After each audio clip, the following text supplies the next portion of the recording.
जय श्री राम। प्लीज़ सभी लोग लाइक कमेंट कर देना।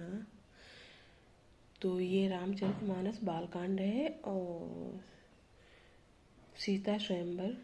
श्री रामचंद्र जी ने धनुष तोड़ दिया है तो परशुराम जी वहीं क्रोधित हो रहे हैं। बिहसी लखनु बोले मृदुबानी, अहो मुनीस महाभट मानी। पुनि पिन मोहि देखाओ कुठारू, चाहत उड़ावन फूकी पहारू। यहाँ कुम्हड़ बतिया को नाही, जे तर्जनी देखी मर जाही। देखी कुठारू सरासन बाना, मैं कछु कहा सहित अभिमाना। भृगसुत समुझ जनेऊ बिलोकी, जो कछु कहु सहु ऋषि रोकी। सुर महिषुर हरिजन अरुगाई, हमरे कुल इन पर न सुराई। बधे पापु अपकीरति हारे, मारत हूँ पापरिय तुम्हारे।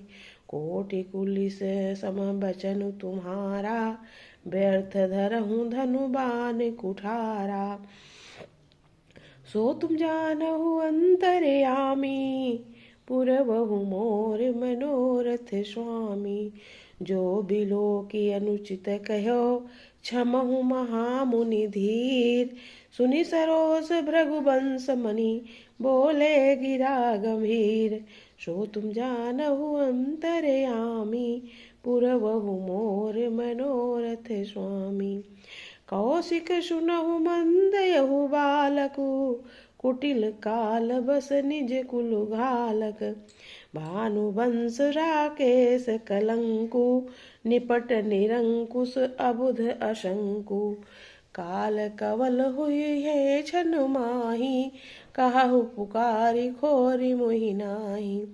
तुम हट कहूँ जो चाहो उबारा, कही प्रताप बल रोष हमारा।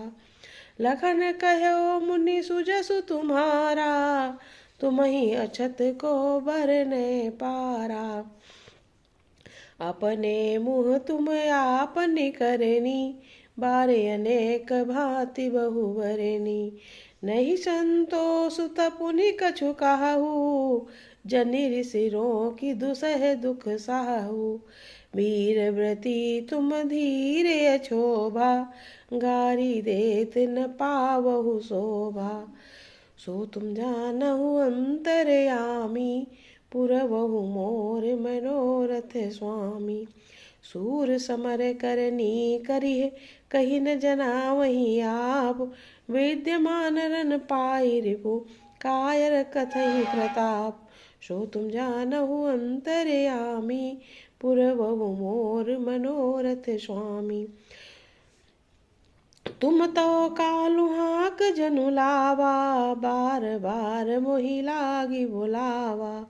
सुनत लखन के बचन कठोरा, परसु सुधारी धर्यो घर घो कर घोरा। अब जनि देहि दोष मोहि लोगु, कटुबानी बालक बध जोगु। बाल बिलो की बहुत मैं बाँचा, अब यहु मरनिहार भा साँचा। कौशिक कहा क्षमिये अपराधु, बाल दोष गुण गनहि न साधु। खरे कुठार में आकरनु कोही, आगे अपराधी गुरुद्रोही। लक्ष्मण जी हंसकर कोमल बाणी बोले, आए हो मुनीश्वर, जो आपनों को बड़ा भारी योद्धा समझते हैं, बार बार मुझे कुल्हाड़ी दिखाते हैं, फूंक से पहाड़ उड़ाना चाहते हैं।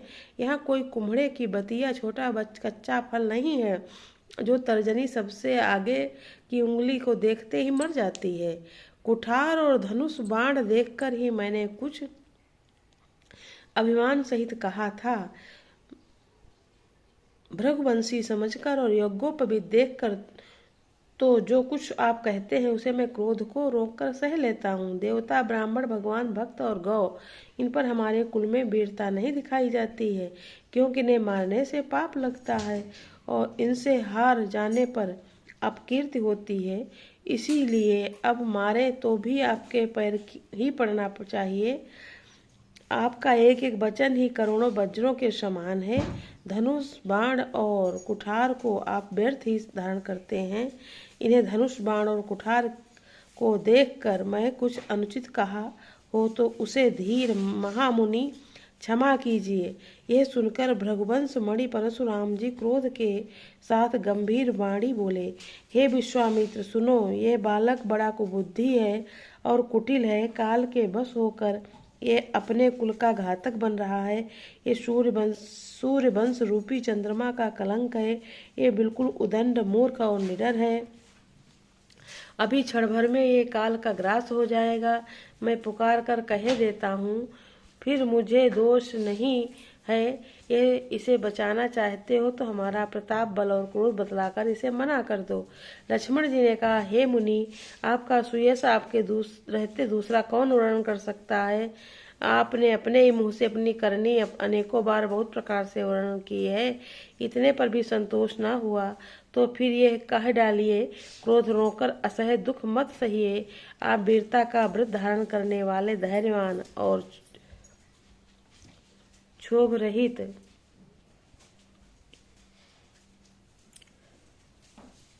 वर्णन किया है।